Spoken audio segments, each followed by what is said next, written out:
Économise des milliers de dollars en évitant une erreur qu'on a faite avec Alter. Alter, c'est une entreprise de matériel d'entraînement recyclé qu'on a lancé pendant la pandémie. Puis on a fait quelques erreurs parce que là, cette entreprise-là va fermer. Fait que je vous présente les erreurs pour que vous les évitiez aussi.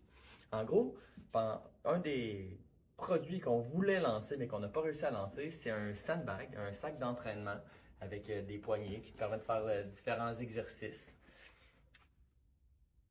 fabriqué avec des matériaux recyclés. Fait que dans le fond, le matériel ici, là, c'est une bâche qui allait sur un camion. Tu sais, des fois, là, il y a des gros camions qui sont comme recouverts là, des fruits et légumes, des choses comme ça, puis il y a une bâche qui va recouvrir le matériel, la marchandise. Ben, on utilisait ces bâches-là avec un partenaire. On les lavait, puis après ça, ben, on essayait de faire ces sacs-là avec les vieilles bâches. Ça a plein d'avantages, ces vieilles bâches-là. Notamment, ben, ça permet de sauver l'environnement parce qu'on utilise du recyclé. Par contre, ben, ça vient avec plusieurs problèmes. Dans le fond, la qualité des bâches va être inégale. Il y en avait, mettons, de cette couleur-là, il y en avait d'autres couleurs, puis même le fini n'était pas égal. Donc, c'était vraiment difficile de, mettons, prendre des photos d'un produit pour en vendre parce qu'on ne savait pas si la prochaine batch allait ressembler à celle-là, mettons. Ensuite, ben, travailler avec du matériel recyclé, c'est vraiment coûteux. Dans le fond, c'est contre-intuitif parce qu'on se dit, hey, du matériel recyclé, ça va être moins cher, mais le temps de laver le matériel, de vérifier la qualité, ben, tout ça, ça prend du temps, puis le temps, c'est de l'argent. Fait qu'il faut payer quelqu'un pour le faire, fait que ça nous amène à vendre le produit plus cher que si on arrivait avec du neuf. Quand tu as du neuf, ben, tu peux avoir des centaines et des centaines de mètres de tissu de la même qualité, puis c'est plus facile de gérer la qualité avec du matériel neuf.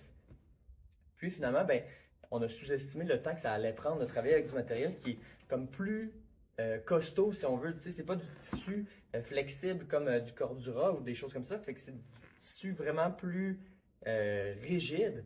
Puis travailler ça, c'était vraiment difficile pour les couturiers, fait que ça prenait beaucoup de temps. Fait que, mettons, pour être réaliste, là, un produit comme ça nous aurait coûté environ entre 70 et 90 dollars à produire.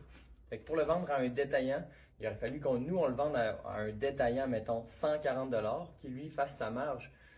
Donc, c'est-à-dire le double, donc de 140 à 280 dollars. Fait que, mettons, vendre un sac comme ça d'entraînement, 300 dollars. On n'a pas réussi à trouver assez de valeur ajoutée pour réussir à vendre un sac comme ça, 300 dollars.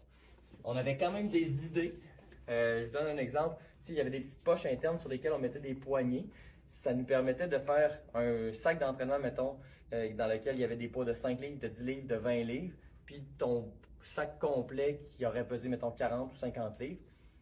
Mais même en ajoutant cette particularité-là, on n'était pas capable de justifier un prix qui aurait avoisiné environ 300 dollars. Donc, on a laissé tomber le projet. On a travaillé avec un partenaire, puis ça a été une belle aventure, mais on a arrêté ça avant de lancer ce produit-là. Fait que si vous avez une entreprise, vous voulez lancer un produit, pensez comme il faut au temps que ça va prendre créer votre produit, surtout s'il est fabriqué au Québec. Ben, le temps au Québec coûte plus cher qu'à l'étranger, puis souvent les processus, surtout pour des petites batches, sont moins automatisés. Fait qu'il faut vraiment penser à ça, puis être prudent dans nos évaluations des coûts. Fait que bon succès à tout le monde, puis ben, gardez la santé!